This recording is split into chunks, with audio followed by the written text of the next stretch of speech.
All right, folks, get ready to dive deep into a world that's changing faster than ever, cross-border payments. That's right, and we've got some really fascinating insights to share with you all today, coming straight from the latest Citi GPS report. It's a dense report, I'll admit, but it is absolutely packed with expert opinions and data that's pure gold for anyone who wants to understand where the future of money is headed.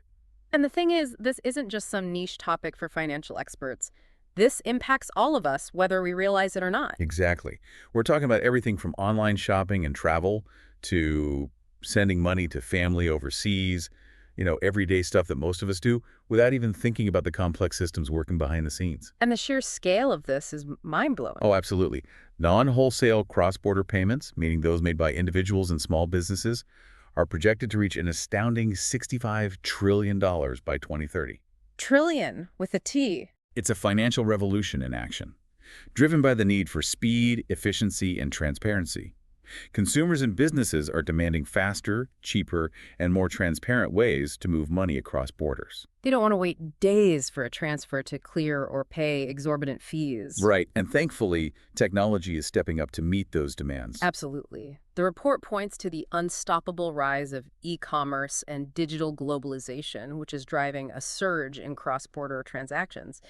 At the same time, we're seeing incredible technological advancements that are changing the game completely. Things like AI, tokenization, and APIs. Exactly. It's a perfect storm of demand and innovation. But here's where it gets really interesting. Fintech companies are stepping in to challenge traditional banks. They're offering slick, user-friendly solutions that are often more affordable. And the banks are feeling the heat. I mean, you can see it in their scramble to adapt and modernize their systems. Oh, absolutely. The Citi report predicts that fintechs could capture a whopping 10% of the cross-border payments market share from banks in the next few years. That's a significant shift in power. It's like watching a David and Goliath battle unfold in real time. It really is. And it's not just about cost either. No, it's about convenience, speed, and transparency. Exactly. The report highlights that a massive 69% of banks surveyed are seeing increased demand from their clients for alternative payment methods like digital wallets and instant payment systems. So banks are facing a critical choice: adapt or get left behind. There's no doubt about that. The financial landscape is changing rapidly, and those who embrace innovation will thrive, while those who cling to outdated systems, well, they might not be around for much longer. You're not kidding. So how do we even begin to navigate this complex world? Well, the report dives into several key areas, starting with the G20 roadmap. Ah, yes, the G20 roadmap. This is a global initiative aimed at making cross-border payments faster, cheaper, more transparent, and inclusive. It's like a blueprint for the future of money. It's an ambitious undertaking, focusing on 5 key areas: payment system interoperability, legal and regulatory frameworks, data exchange and message standards, information to end users, and AML-CFT, that's anti-money laundering, countering the financing of terrorism rules application. Sounds like they're trying to tackle this from all angles, but are they actually making any progress? I mean, global cooperation isn't always smooth sailing, right? It's definitely a complex process, but there are signs of progress. They've been developing key performance indicators, or KPIs, to track progress, establishing task forces for public-private collaboration, and working towards implementing a new global messaging standard called ISO 2022. Now, ISO 2022, that sounds like something out of a tech manual. Can you break it down for us non-techies? Think of it as a universal language for financial transactions. It's designed to replace the current mishmash of different messaging standards, which often leads to delays and errors. With ISO 2022, everyone will be speaking the same language, making things much more efficient. So instead of everyone speaking different financial dialects, we're moving towards a common tongue. That's a pretty powerful concept. It is. With a common language, financial institutions can communicate more efficiently, automate processes, and ultimately move money faster and cheaper across borders. And the report mentions a deadline for banks to adopt this new standard. What happens if they miss the boat? The deadline is November 2025. After that, SWIFT, the global financial messaging network, will decommission its old messaging standard. Banks that haven't switched over risk being cut off from the network, which would severely limit their ability to process cross-border payments. That's a pretty strong incentive to get on board. So what are some of the ways this ISO 2022 could make a real difference in our lives? The report highlights a few exciting potential use cases. Absolutely. One that stands out is the potential to connect domestic and cross-border payments more seamlessly. Imagine sending money across the world being as easy as transferring money between your own accounts. That would be incredible. No more waiting days for international transfers, no more exorbitant fees. It would be a game changer for businesses and individuals alike. Exactly. And another exciting use case is automated reconciliation processes for businesses. With ISO 2022's richer, more structured data, matching payments with invoices would become a breeze, saving businesses time and money. Okay, this is starting to sound like a financial utopia. But wait, there's more, right? The report also mentions that ISO 2022 can help with AML and sanctions compliance. That's right. By improving data accuracy and transparency, it becomes easier for institutions to comply with regulations, which is crucial in today's complex geopolitical landscape. So it's not just about speed and efficiency, it's also about making the system more secure. Exactly. It's about finding that delicate balance between facilitating global commerce and protecting the integrity of the financial system. Speaking of geopolitical complexities, the report also dives into the issue of sanctions compliance and payment efficiency. It's a bit of a tightrope walk, isn't it? It is. While sanctions are essential for maintaining financial security, the screening processes can add friction to the payment ecosystem, leading to delays and added costs. It's like airport security, necessary, but it can be a bit of a hassle. That's a good analogy. And the challenge is only growing as we see a surge in sanctions designations due to geopolitical tensions. The report points out that in 2023 alone, the US, EU, and UK added almost 3 times as many targets to their sanctions lists as they did in 2021. So the question is, how do we make these processes smoother without compromising security? It's a tough nut to crack. The report suggests a few approaches. One is harmonizing data and standards across the industry, which would make things more efficient without sacrificing accuracy. Makes sense. Another is leveraging emerging technologies like AI to automate parts of the sanction screening process. So AI could be the key to finding that sweet spot. It certainly has the potential. Imagine an AI system analyzing transactions in real time, flagging potentially problematic ones, while allowing legitimate payments to flow through more smoothly. Okay, so we've talked about the challenges and opportunities of a more connected world, but what about the infrastructure that makes these payments happen? What's going on behind the scenes? That's where real-time liquidity management comes in. In a world of 247 cross-border payments, banks and financial institutions need to make sure they have enough funds available at any given time to process these transactions smoothly. It's like having enough cash in your wallet, but on a global scale. Exactly. And this becomes even more crucial as we move towards instant settlements. But wouldn't that require a massive overhaul of existing systems? It does require significant investment and adaptation, but the benefits are clear. I imagine so. Real-time liquidity management reduces risk, optimizes capital allocation, and ultimately enhances customer satisfaction. So what's driving this shift towards real-time liquidity? What tools are making it possible? It all starts with data. Banks need access to real-time information about their financial resources. That makes sense. APIs are playing a key role here, allowing different systems to communicate and share data seamlessly. APIs, they're like the messengers of the financial world, right? Zipping information back and forth at lightning speed. Precisely. And then there's the rise of digital assets like stablecoins and tokenized deposits, which can streamline liquidity management even further. Okay, hold on a second. We've covered a lot of ground already, and I feel like we're just getting started. You're right, there's still so much more to explore.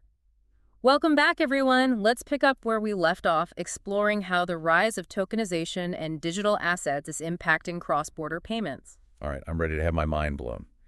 Last time, we talked about how traditional systems are struggling to keep up with the demand for faster, cheaper, and more transparent transactions.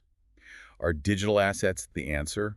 Is this the revolution we've been waiting for? They definitely have the potential to be a game changer, absolutely. Think of tokenization as creating a digital twin of a real-world asset, Okay. like money, securities, or even property. This digital representation then lives on a blockchain, making it secure and easily transferable. So it's like turning physical cash into a digital token that can be traded and transferred instantly on a secure network.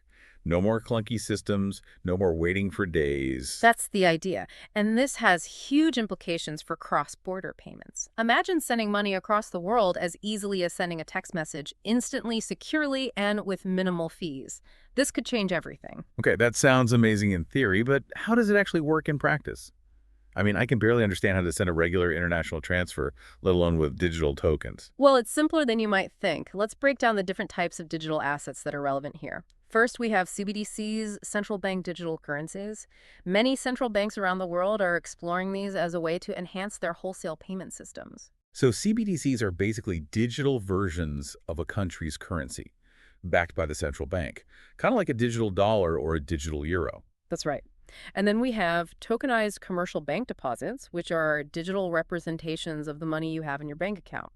These can streamline interbank transactions and make things much more efficient. And then there are stablecoins, which have been getting a lot of attention lately. Mhm. Are those like digital dollars but not issued by the government? That's a good way to think about it. Stablecoins are a type of cryptocurrency that's pegged to a stable asset like the US dollar. This makes them less volatile than other cryptocurrencies, making them attractive for cross-border transactions, especially in regions with volatile currencies. It's starting to feel like we're stepping into a science fiction movie with all these different types of digital money floating around. It is a bit mind-bending, but what's fascinating is that all these digital asset types have the potential to address the pain points of cross-border payments.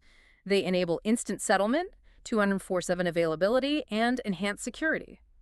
This can streamline processes, reduce costs, and improve transparency. It's a win-win for everyone. Okay, I'm sold. Sign me up for the digital currency revolution. But before I convert all my savings into Bitcoin, are there any downsides or risks to consider? Of course. Every innovation comes with its own set of challenges.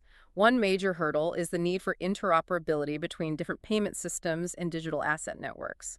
Imagine if you could only send a text message to people who use the same phone carrier as you. It wouldn't be very useful, would it? Definitely not.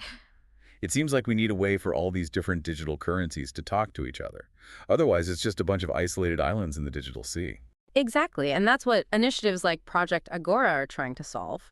This is a collaborative effort by the Bank for International Settlements, various central banks, and private sector players to explore how tokenization can improve the functioning of the monetary system. So it's like building bridges between different digital islands to create a more connected financial world. That's a great analogy, and as we move towards this more interconnected future, it's crucial to consider the risks and challenges that come with any new technology. Like what? What should we be watching out for? I'm feeling a little nervous now. Well, one major concern is regulatory uncertainty. The world of digital assets is still evolving rapidly, and regulators are playing catch-up in terms of setting clear rules and guidelines. This can create uncertainty for businesses and investors, potentially slowing down adoption. It's like trying to navigate a new city without a map. You don't know where you're going, and you're bound to get lost. Exactly. And then there are the security risks. While blockchain technology is inherently secure, there's always the potential for vulnerabilities or exploits. We've seen examples of high-profile hacks and thefts in the cryptocurrency world. It's crucial to have robust security measures in place to mitigate these risks. So it's not a silver bullet solution. There's still a lot of work to be done to make this vision of a seamless digital financial world a reality. We need clear rules, robust security, and a whole lot of collaboration. You got it. It's going to require concerted effort from all stakeholders, governments, central banks, financial institutions, tech companies, and consumers to work together to overcome the challenges and unlock the full potential of these transformative technologies. Sounds like a massive collaborative project, but one that could have a huge impact on our lives. Speaking of transformative technologies, the report also dives into the role of AI in cross-border payments. Is this just hype, or is there real substance here? Well, AI is already making waves in the payments industry, particularly in areas like fraud detection and risk management. But the real excitement is around the potential of Gen AI, Gen AI. generative AI. Generative AI, that's the stuff that can write poems and create art, right? What does that have to do with payments? I'm struggling to connect the dots. It's not as far-fetched as it might seem. Gen AI is a powerful tool that can analyze vast amounts of data and identify patterns that humans might miss. This has some fascinating implications for cross-border payments. Like what? Give me some concrete examples. How can a poem-writing AI help me send money to my cousin in Italy? One area where Gen AI could make a huge difference is payment routing optimization. Imagine an AI system that can analyze real-time data on exchange rates, network availability, and processing fees to dynamically select the most efficient path for a cross-border transaction. So instead of payments bouncing around between different intermediaries, AI could find the fastest and cheapest route, kind of like a super smart GPS for your money. Exactly. And then there's the potential for AI to revolutionize payments reconciliation. This is a notoriously time-consuming and error-prone process for businesses that involves matching payments with invoices. Gene AI could automate this, saving businesses time and money. So it's like having an army of super efficient accountants working 24/7, no more late nights crunching numbers, sign me up. You got it. And then, of course, there's the potential for AI to enhance customer service and create more personalized experiences. Like AI-powered chatbots that can answer our questions in any language 24/7. Or maybe even predict what kind of payments we need to make before we even think about it. Exactly. Or even AI systems that can personalize our payment experiences based on our individual preferences and spending patterns. The possibilities are endless. Okay, I'm starting to see the potential here. But the report also mentions that the adoption of AI in cross-border payments has been relatively slow. Why is that? If it's so great, why aren't we all using AI-powered payments already? There are a few reasons. One is the need for specialized skills and expertise. Not every financial institution has the in-house talent to develop and implement AI solutions. So it's not as simple as just buying some software off the shelf. You need a team of AI wizards to make this magic happen. It's more complex than that. It requires a deeper understanding of AI and how it can be applied to specific business challenges. And then there are the regulatory concerns we touched on earlier. Regulators are still figuring out how to govern AI in financial services, which can create uncertainty for businesses. It's like the Wild West of finance, exciting, but also a bit risky. That's a good analogy. But despite these challenges, the potential of AI in cross-border payments is simply too great to ignore. So it's a matter of when, not if, AI will become a major force in this space. Absolutely. And as AI continues to evolve and mature, we can expect to see even more innovative use cases emerge in the coming years. This has been a roller coaster of information. We've gone from traditional banking systems to digital currencies to AI, and I feel like we've only just scratched the surface. My brain is starting to hurt, but in a good way. We have a lot more ground to cover. In the final part of our deep dive, we'll explore some of the challenges and opportunities facing the cross-border payments industry as it navigates this rapidly evolving landscape. I'm eager to hear your insights. Stay tuned, folks, because we're about to enter the final frontier of our cross-border payments journey. Welcome back to our deep dive into the future of cross-border payments. We've covered a lot of ground, from the rise of fintech to the potential of digital assets and even the role of AI. It's been quite a journey, and as we wrap up, I think it's clear that the cross-border payments landscape is transforming right before our eyes. Absolutely. Yep. But with all this change comes a whole set of challenges, right? Right. And one of the biggest is regulatory clarity. Because the world of digital assets is still relatively new, regulators are playing catch-up. Exactly.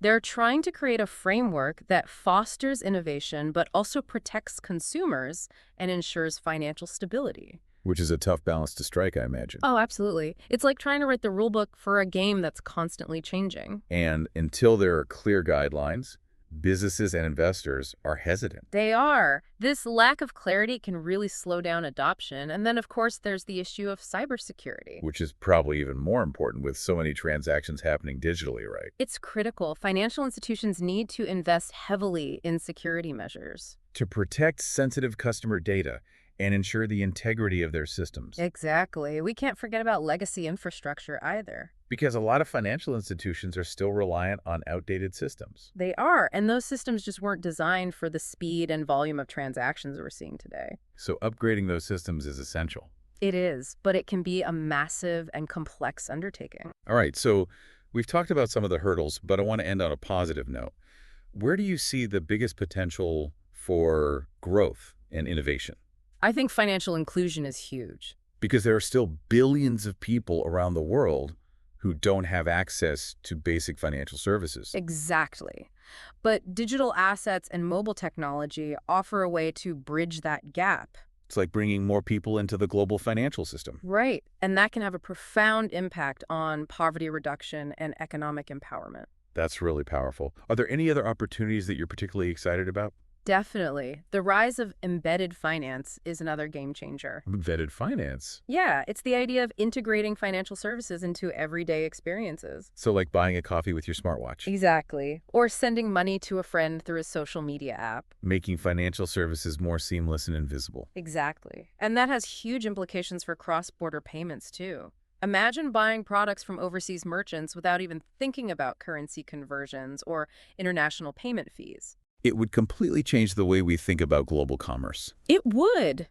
Well, this has been an incredible journey. We've gone from traditional banking to AI-powered payments in just a few episodes. It's been a pleasure exploring this evolving landscape with you. Before we go, what's the one key takeaway you want our listeners to remember? I think the main takeaway is that the future of cross-border payments is full of potential. But it will require collaboration from everyone to overcome the challenges and seize the opportunities. Absolutely. And is there a final thought-provoking question you'd like to leave our listeners with? How about this? Imagine a world where sending money across borders is as seamless and instant as sending a text message. What kind of impact would that have on our world? That's a powerful question to ponder.